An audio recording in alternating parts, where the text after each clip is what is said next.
Xiao8 left. Xiao8 moved on to newbie. He won a TI without any of his old teammates, and so the question became, like, were they holding him back? Did Xiao8 just need to get away from not just Yao, but everyone else on that team, Sylar, who was with him at the time? Now it seems like maybe we've come full circle, and Yao has finally fully stepped in that role as a captain, as a drafter, as a leader, and has taken LGD very far. But that said, they've got a fearsome opponent here, and VP want to get this party started, and guess who they find? The Jinx is in, and Yao down for the count. Giving up first blood to no one. That is not a good sign here for your mid player. Every time you see your support give up first blood, you're in the mid, you're like, dang it, why'd you gotta be there? But that will give Somnus, or I guess for the remainder of cast, I would refer him as maybe he's better known for that tag. Or do you think we should? No, we can call him. Maybe. All right. Thank you for giving me the permission. I appreciate that. I asked his agent. So all right. Yeah. Cool. Yeah, that does secure him the route, but still big, heavy win here for Virtus.pro. Yeah. Early first blood for them, and now I think while we wait for these lanes to unfold, we look at VP's lineup. So much of this game is going to be dictated by Lil on the Night Stalker and enabled by Solo on the Crystal Maid. I know the panel mentioned, PPD said it's not a good hero right now. Do you think it can be a good hero this game, or is it going to be a liability, all game long against what Lgd bring to bear? Are you talking about the Omni Knight? The Crystal Maiden. Crystal Maiden. I think she will be fine. She's going to be mostly staying the lane. One of her strongest or weakest point is that she's so slow, and this patch is really about contesting the bounty runes. But she's gonna let the Night Stalker do both of the bounty kicking. So she's here, you think, mainly for the aura to give a little bit of extra experience. Her allies, all four of them, takes advantage of the allies extremely well, especially with Lina on the mid lane spamming away, as well as Omni Knight. Definitely needs a mana to keep himself gassed up on the top lane. Often when we see the Omni, it is with some super carry that really takes advantage of the repel. Like, in theory, they do have that with maybe the Sven, maybe the Lina. However, there is some lockdown to go through that, whether it's the Night Stalker ultimate, the Necrophos, Reaper Sight stun, or potentially, just looking at some troll bashes. So bottom lane? Not automatic that will be a good lockdown, but 11 does get caught out here in the bottom lane. Good pick to start things off for VP. They get 2-0 early. They're also pulling during this time. So this bottom lane seems clearly won, at least for now. Yao staying there for the moment. Curious to see if he makes a rotation as he's being bullied a bit in the river. The board's going to lend him a bit of an assist as Lil makes his journey towards the middle lane, away from that board now, wrapping back in. So they're leaving the Lich bottom. And I want to ask you, do you like the Lich staying here? Do you think he could be more effective or useful elsewhere? Well, not if he's giving up kills like that, right? I think the idea here is what exactly IG did yesterday. Remember they ran the Sand King Lich in the off lane? They want to control this lane and just solely win, but instead they're just giving kills after kills after kills. Crystal Maiden. No more mana here on VP, so they won't get a follow-up, but it's now 2 deaths in the lane. It's a third kill on this bottom half of the map, and you really have to wonder, are they going to make an adjustment? Yao TP's in again. He's going to deny that range creep, so content to at least try and slow the speed down, but I think Lgd is just getting a little bit too ahead of themselves. Lich as a laner gets really, really strong at level 2 and 3. Not as strong at level 1. It felt like they give away a little bit too much when they don't have any ability to fight. You take Sacrificer 1, you're a glorified range creep, just stay back. And unfortunately, they got punished pretty hard. That does mean 11 is on his own though, and they're moving in again, looking to punish the Lich. Yeah, and this is where Lich gets stronger in the lane, right? You put the Frost armor on 011, and he's got 7 armor, with the, of course, the attack slow applied to them when you do attack him. So he should be absolutely fine. And still, this lane is not winning for Lgd, but eventually it will win. So how about the other lanes? In the mid lane, no one duking it out with Maybe here. For a while, Maybe widely considered to be by far the best mid in China. Nowadays, I think some would say SCCC can challenge him for that crown, but certainly one of the premier mids, and doing well early on against no one. Slight edge in CS, he's getting a little help from Victoria. They are moving in while simultaneously in the bottom lane, the Frost Armor saving the day. Can they get this no one kill? The Lina's low, about to fall. Crucial that Lgd gets this, not dead yet, and no one makes it out. Wow. I think maybe used his Ghost Shroud a little bit too early. I think he could have gotten an extra attack or two, not taking into account of the Ghost, the Fairy Fire that the Lina activated. So slight mistake there by Maybe, but still having the lane advantage. Great game from Bakunga, giving their mid a little bit of advantage there. The last lane that we haven't really looked at is Pasha on this off-lane Omni Knight, who for now is getting his experience. Already level 4, They haven't been able to force him out of the lane, although they are going to try with the turret now. He's relatively low, has the level 2 heal, still the pursuit. They're going to be looking for some timely bashes. He gets pulled back by an X, but the creep wave comes in, and Pasha will be absolutely fine. So the early laning stage definitely belongs to VP, and now Wolfhowl as nighttime kicks in, and Lil starts to get aggressive. All those kills, Lumi, they're coming in daytime, but now VP can ramp up the aggression. One of the downside of this defensive trialing for Virtus.pro is that they're not getting that level. You have 3 kills on the lane, and your Night Stalker is still level 2. And that's just kind of a byproduct of Crystal Maiden nowadays. She used to be a very efficient jungler. And Lich, yeah. Of course, more so than Lich with PCM, but now it looks like the Night Stalker will be roaming to the mid lane to perhaps set up a kill. And maybe is relatively low. This Ghost Shroud up, has a few stick charges available as well, so VP aren't going to be able to commit for that kill. You in fact see 4 LGD heroes in the vicinity, just ready for a potential dive while also trying to farm the woods. One thing about this Night Stalker pick is the presence of the Beastmaster. I think very important to talk about. It might not be the easiest Night Stalker game. There's always vision if the Beastmaster position's right.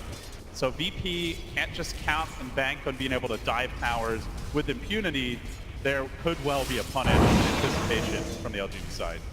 I do want to point out this ward that Virtus.pro lay out in the very beginning of the game, overseeing the Ancients. That's something that Lich offlanes would like to do, especially with the Beastmaster.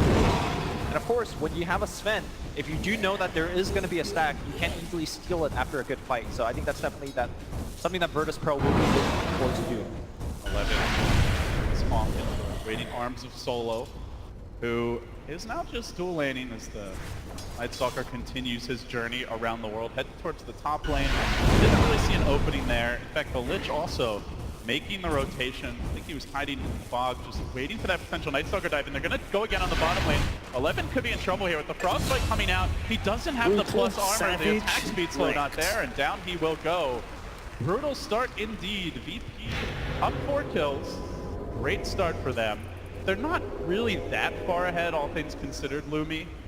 LGD still farming well and otherwise keeping the game relatively close. But I guess the question is, how do LGD get back in this game? What is their strategy moving forward?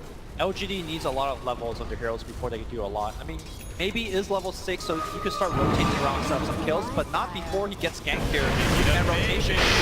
Not where he wants to be. Laguna comes out, stick up pop, but it was after the close round. He could be in danger. Then the Tor comes through. The ult from the Necro, they get the kill. CM down.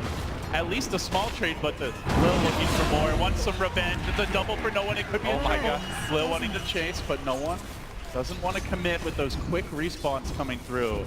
Much bigger victory here. VP grabbing cores, only giving up supports, continuing to extend their lead. 6-1 now. Remember when the question was proposed at the panel, what is a bad Lich game? You're watching it right now. Lich is supposed to give you the lane advantage. You're not supposed to fall 6-1 behind. You're not supposed to be losing out on so much gold. He was picked for this off lane, they didn't win off the lane. And now he's kind of rotating around, and that's not the reason why you pick Lich. Moving forward in the mid game, he's really going to be lost in terms of lane. Smoking, going up top. Yeah, you pick the Lich, you'd love to have passive lanes, but Maher getting trapped out. The Troll eats the heal bomb, mauled down. Virtus.pro continue to gain steam here, revving up the plow. They are in full control now, but soon this nighttime will end. We'll see if LGD can start to get some momentum back their way. Ramsey's left alone bottom. There is soon going to be a Primal Roar available. LGD might be able to make a move to actually baiting this one. 11 doesn't have his level 6 yet though. He's just going to give up a free kill. Or maybe not. Victoria, big save from him. The Tord comes through it. Now the slow. Just looking to retreat though as Lil's on the chase. Doesn't have the mana. He gets baited in. Now from the side comes maybe with the flank. The ult's cooling down 1 second. He won't get the bonus death time on the Night Stalker, but they do salvage the fight, and now Beastmaster level 6. LGD even bringing the Troll in for that engagement. He might be looking to push off. They're going to steal this big stack. Ame, I believe that was a 3 to 4 big stack here, and they just cleaned it up. That was supposed to be a Sven, so that engagement, not only did Ramses not get the kill that he intended to go for, it also lost pretty big economically to LGD. I think that was a pretty good comeback here. And look at the transition from LGD. They get the kill, and they're just going to group up the Beastmaster and the Troll together and force the fight. They're diving onto Solo, but reinforcements are arriving. Pasha wants to take this. He's got the heal. That's going to bring the Troll low. Now Ame needs to back away. Where's the follow-up? Still that Primal Roar available, but nobody on VP low enough to continue this aggression. So A good job by Pasha of blunting the onslaught. And now VP going to settle down a little bit. Lgd forced to back away. This is the time where their lineup starts to ramp up in the push department, Lumi, but don't have a point in that troll ult just yet. No battle trance, so perhaps not quite ready to go for it. No, I think they definitely need a little bit more levels before they could actually group up for a concentrated push. I'm also worried moving forward in this mid game. I feel like Na'Vi Pasha's Omni Knight is just going to be way too big. He got too much that laning stage. Maybe walking into a gank squad, it looks like he's going to be okay.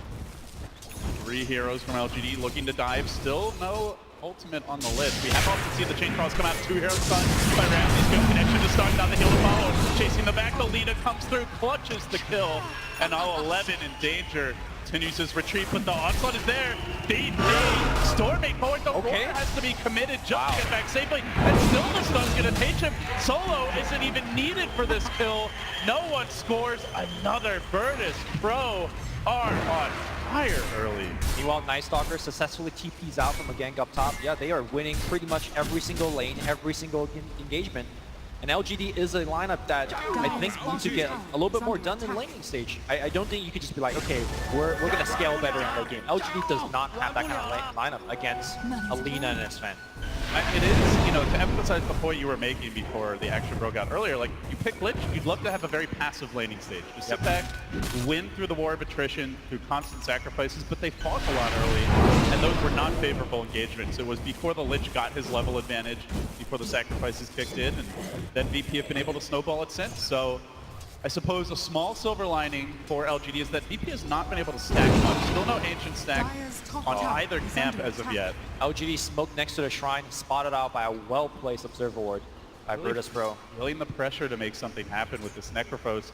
Did go for that early veil. See, armor will be essential against the Sven. Lgd just gives up the gank. They kind of know that maybe they got spotted. Even a Radiant scan coming in. It's not actually going to detect Victoria, but this might free up the push bottom anyway. With 11's army of boars stacking up, perhaps Lgd will commit. Sneaking in from the side, Victoria gets down a key deep ward. So far, so good for VP, though. They have mostly thwarted these ganks now, letting the darkness fall and closing in on natural nighttime. They look to defend this tier 1. Still no towers claimed. Lgd, their lineup was predicated on taking at least 1 tower by now. Or at least doing a ton of damage, right? Which they have on the bottom side, but I think Lgd definitely not happy going. I think, critically speaking, look at Victoria's level. He's level 5. He's trying to smoke around with his team and set up kills, but without the ghost ship, I don't think they have enough damage to really kind of put people low enough for that Reaper side. Maybe has really even given up ganking and says, look, I need to get level 12. I'm going to just farm up. And you guys worry about yourself. Thing is, they're so reliant on the Reaper site to complete kills, and you've got an Omni Knight to worry about with a level 3 repel. So the uptime is quite high, and very likely, while you might get the stun, you're unlikely to be able to dish out the damage needed for the kill.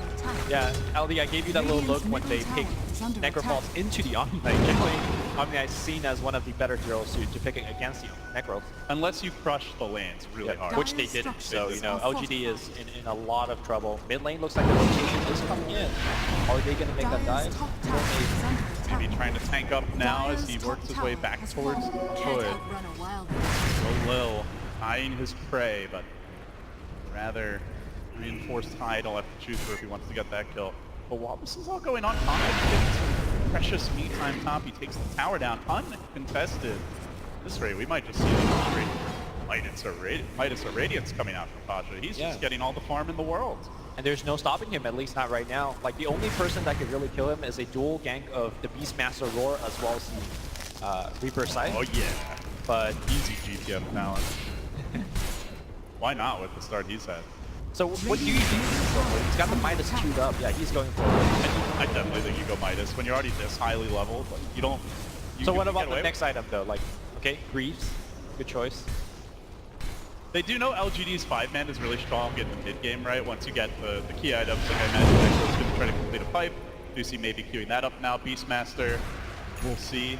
For now, appears to be Solar Crest, but they're likely to go for that 5-man push. They're likely to try to take Roche, so you do want at least something item-wise that lets you take fights. And, I mean, Mech certainly fits the bill there. Actually, looks like he wants to change out for a Yeah, just something to help the team. Like, you can go back to something greedier later. Sure. Force Staff seen as one of the best counter to Beastmaster Roar. You know, you spend a long cooldown ultimate for a single target hero, boom, push him away, and you're fine.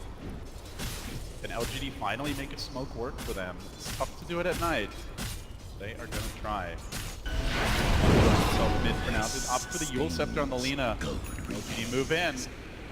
Arcane Rune here, maybe. Gonna snag it, VP.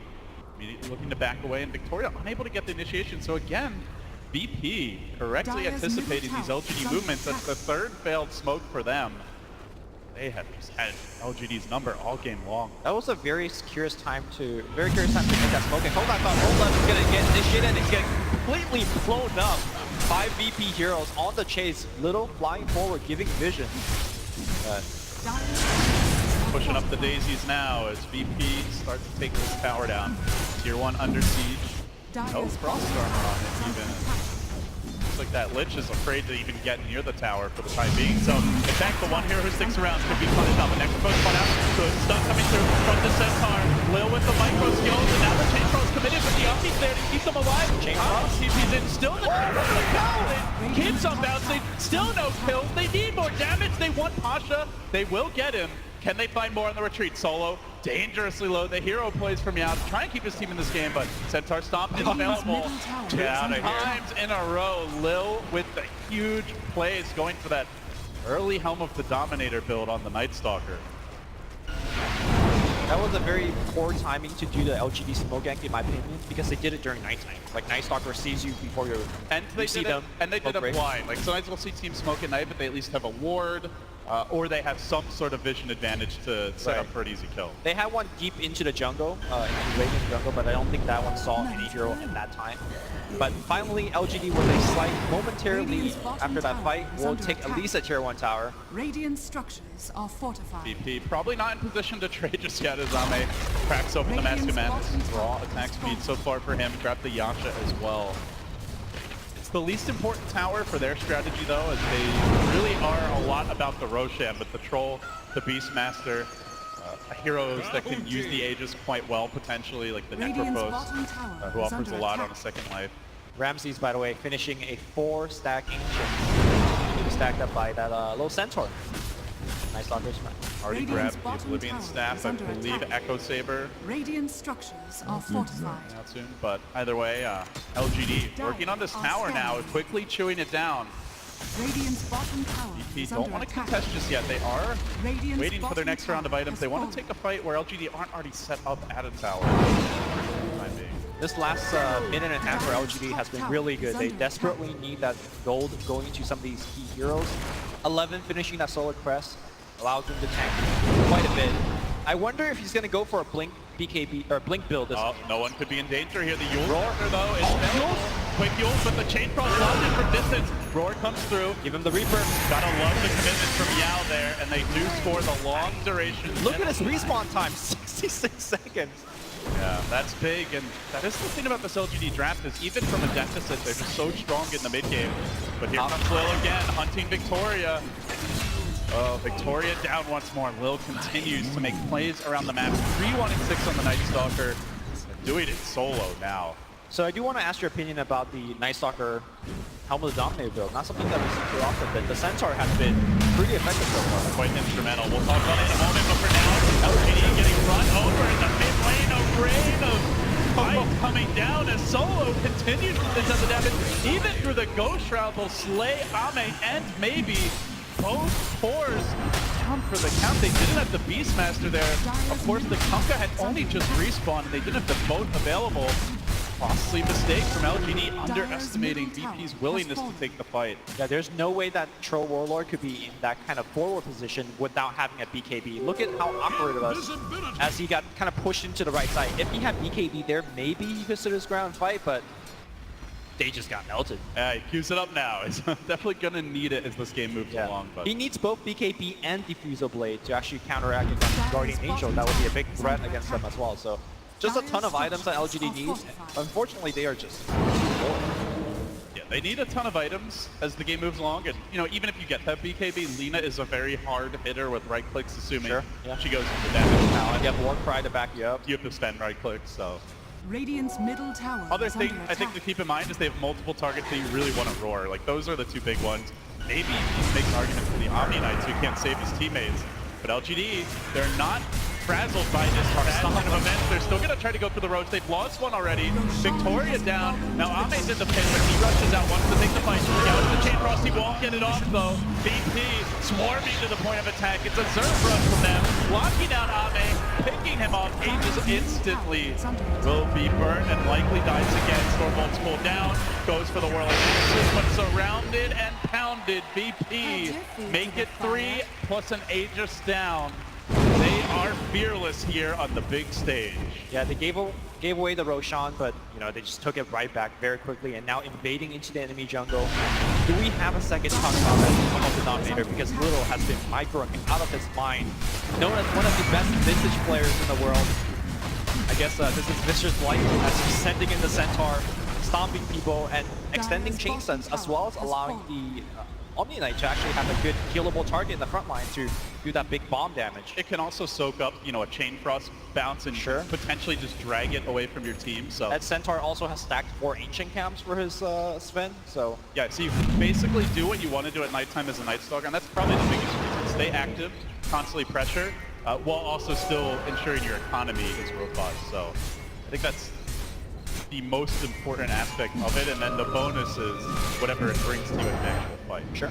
This 10 attack speed also actually is quite nice for Night Stalker. It does get in quite a bit of right click, especially when you want to trade for support in jungle or something like that. Will still prowling about here as LGD quite scared. It's a lineup that's meant to group up, take towers early, grab an Aegis and use that to force objectives, but Lumi, they've gotten only 2 towers, and for their purposes, the least important 2, these 2 bottom tier ones. It's not stopped VP from farming at all. VP's farming the northern half of the map without fear. LGD, if anything, the lineup that wants to be map controlling and playing from ahead, currently playing from a sizable disadvantage, 17-4, down 9k gold. How do they get back in this game? Well, Reaper Scythe is a hell of a spell. You know, when the game goes longer, the respawn time kind of adds more and more in terms of how effective it is. But I think they're getting closer and closer to a point where VP needs to go up the hill, dive a little bit too deep, and make a big mistake. For now, it looks like the 2 teams will trade a tower. LGD does get the mid-tier 1, but here comes the backstab. They want to fight. They're bringing in 5. The tower's low, but in goes Ramsey's head full of steam. Gets up the stun. Ame on the run, and from the rear comes Solo with the zoning. Ultimate beats the rocks. The team brings down 3 with the help of his team. Now on to Sandin, and maybe no calls to be accepted by this Necropost. He will drop as well as a lone survivor to tell the tale of sadness. The plow. We're going to watch that one more time. You see in the front line, Sven just goes in, and on the back line, great rotation coming in. And they just cut off everybody. First the hit an ultimate. And like you said, it was a zoning one. There was nowhere to go for LGD. They don't get a single player. And now tier 3 is being seized on. This is what we all knew VP was capable of. This was the reason why we saw swagger and confidence from Virtus.pro and some have knocked them for being overly confident, even cocky at times. As mentioned at the summit, going for the, you know, pick a different hero every game, never play the hero twice. Hey, they want that strategy. And they ended up winning the tournament, and perhaps it made them a bit stronger. Now they come into TI and on the big stage, on the verge, finally taking a game off one of these top Chinese dogs. Does LGD find themselves on the ropes? Yeah, so far I think LGD has not really shown up and played Dota just yet. They had resemblance of showing up and play Dota. They made some good moves, but ultimately, I think they didn't execute the Dota that they want to play. The draft to me is not the draft that they intended to show right now. I mean, biggest thing, is it just that they didn't get enough mileage out of the Lich for you? Not just as Lich, but a laning stage as a whole, right? Like, Lich is a big part of it, obviously, but I think Beastmaster is supposed to do more in this stage of the game. Maybe he's supposed to be getting a Reaper Scythe kill left and right. How many Reaper Scythe kill have we seen? 1, 2? I think just the one. I mean, they have 4 kills, so we could, you know, count it up really quickly. It's so. not more than 4. Yeah. So, and of course, I've not felt the presence of this Pro Warlord. I mean, he's hit a tower a couple of times, he's gotten the Roche, but he's just not a big threat. He's gone for the Blink Dagger, which... He still doesn't have the BKB, and the thing is, right. You mentioned he's not a big threat. Like, he has to get a BKB. They have so many ways to deal with them otherwise. The blind from Night Stalker with Crippling Fear, tons of slow chain stun galore with the Spen, the Lina, not to mention the Omni Knight constantly nuking you down with the Purification. Like, he's not tanky enough to get away without a BKB, even if it's not a game-winning item. Without BKB, I don't think you kill anyone. Not even the Crystal Maiden. Like, Crystal Maiden could just frostbite and run away. Here they go. Moving in, the boat comes through, Ramsey's BKB, and now the fight. They're going to get around the shrine here. Do they commit forward? They want this next boat throwing into Laguna, the chain from the counter. The torrent there as well, but it makes Daddy's fed in the house, forcing Yo on his heels. He runs back into that red sword of doom. And it seems it's destiny for VP to take this game. One of the first times we've seen a team GG out on the main stage before losing a second lane of Rax. Lgd just got whopped. I think Virtus.pro did everything correct. They won that bottom lane. 9Posh got way too much in his lane. Of course, Lina got the ganks that she needed mid, so she won there as well. Winning every single lane, winning every single engagement. And they won the VP way. They won playing